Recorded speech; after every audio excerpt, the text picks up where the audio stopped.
안녕하세요, 여러분. 오늘도 의사가 못 고치는 환자는 어떻게 하나 제1권의 오늘의 이야기는 어제 이야기에 이어서 이렇게 단식을 하여 베네똥이 배설된 다음 적어도 48시간이 지난 후 산모에게서 초유가 나오게 된다. 우리 어머니들은 베네똥이 배설된 아이에게 초유와 함께 제비집에서 흙을 떼어 분쇄한 혹가루를 추위에 섞어 먹이기도 하였다. 혹시라도 덜 나온 베네똥이 있을까 염려되어 완전한 배설을 꾀하는 지혜이다. 정말 옛날 어르신들은 정말 너무너무 지혜로우셨죠. 요즘은 워낙 관행농법에 노출되어 있어서 제비들이 보기가 정말 드물다고 하네요. 진짜 깊은 산골이 아니고서는 태어난 아이를 씻기지 말고 100분 이상 나체 상태로 두어야 합니다. 요거 둘째 녀석은 요걸 그대로 했습니다. 제가 너무나 감사하게. 태아일 때는 탯줄을 통해 호흡을 하므로 혈액순환이 폐를 통하지 않다가 모체 밖으로 나오면 폐로 호흡을 시작해야 하므로 혈액순환도 폐를 통하는 것으로 전환하는데 그 전환에 1시간 40분이 걸린다. 태아 상태에서는 좌심방과 우심방 사이에 나논공이 있어 혈액순환을 돕는다. 폐 혈액순환으로 전환되면서 나논공이 폐쇄되는데 생후 100분이 걸리는 것이다. 이 시간 동안 피부호흡을 최대화시키기 위하여 신생아를 발가벗겨 둔다.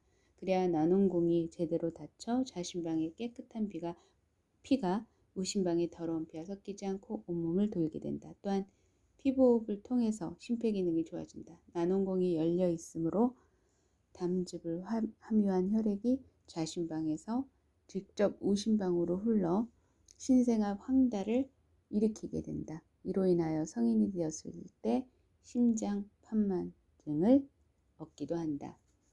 씻기지 말아야 하는 이유는 갓 태어난 아이의 몸에는 외기로부터 몸을 보호하는 물질이 나오는데 그것을 씻어내 버리지 말고 몸속으로 자연히 흡수되도록 하는데 필요한 시간을 줘야 하기 때문이다. 그 물질은 아이의 저항력을 도와주는 것이다. 그런데 병원에서는 이런 이치를 모르기 때문에 아이가 나오자마자 씻어서 강보에 싸서 산모로부터 떼어내어 요람에 뉘어놓는다. 그렇게 하면 난원공의 개폐가 원활하지 못하여 심장질환으로 이어지고 저항력도 약해진다. 아이를 위해서 결코 바람직한 일이라 할 수 없다. 신생아에게는 당연히 모유를 먹여야 한다. 초유에는 인간의 면역 체계를 형성하도록 도와주는 필요 영양분이 많이 들어있다. 닭도 처음에 낳는 알은 초란이라고 해서 영양이 아주 많이 들어있다. 뿐만 아니라 어머니의 체온과 감성, 사랑까지도 전달하여 아이의 정서 발달에 큰 영향을 미친다. 모유에는 두뇌를 발달시키는 영양분이 많다. 반면 우유에는 소의 뼈대와 근육을 발달시키는 영양분이 많다. 소는 그것을 먹고 2년 만에 어미소의 덩치가 되어서 35년의 수명을 산다. 소는 힘과 덩치로 제 몫을 하는 동물이고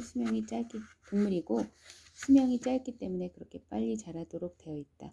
그러나 우유에는 두뇌를 발달시키는 영양은 없다. 사람은 어른의 체격이 되는데 20년이 걸리도록 되어 있다. 자연 수명은 125년, 사람은 힘과 덩치로 사는 동물이 아니고 두뇌로 살도록 되어 있다. 사람이 날 때부터 우유를 먹으면 체격은 소처럼 빨리 커질지 몰라도 두뇌는 발달하지 않는다. 어린아이를 사람으로 키울 것인지 소로 키울 것인지 잘 선택해야 한다. 모름지기 우유는 소를 키우는 음식이요 모유는 사람을 키우는 음식이라는 근본 이치를 망각하고 있으니 한심할 뿐이다. 모유를 먹고 자라야 할 아이가 우유를 먹고 자라면 면역체계 형성이 혼란이 올 것은 명백한 이치다. 뿐만 아니라 인륜 도덕이 무너진다.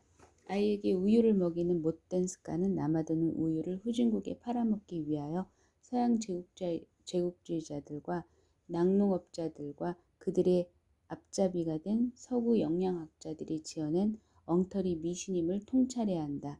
이유식은 자연이 준 오곡죽을 먹이는 것이 좋다.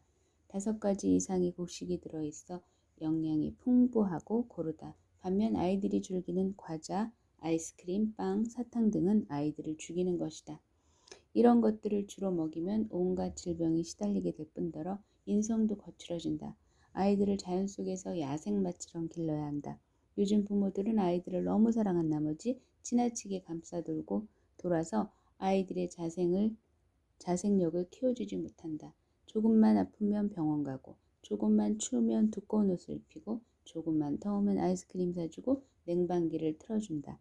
때를 쓰면 이기지 못하고 아이가 원하는 것을 모두 들어줘 버린다. 이렇게 자란 아이가 울고진 어른으로 성장할까? 우리 어머니들이 미운 아이에게는 밥을 더 주고 예쁜 아이에겐 사랑의 매를 아끼지 않았던 교훈을 되새겨야 한다. 우리 조상이나 외국의 전통 가문을 불문하고 엄한 교육이 자생력과 인내력을 길러주고 나아가 더불어 사는 가치를 알게 하는 데 도움이 된다. 네, 오늘은 여기까지입니다. 그래서 사실은 이 자연요법이라는 게 우리 삶 속에 너무나 많이 동떨어져 있다고 그래야 되겠죠. 간극이 너무 커서 사실은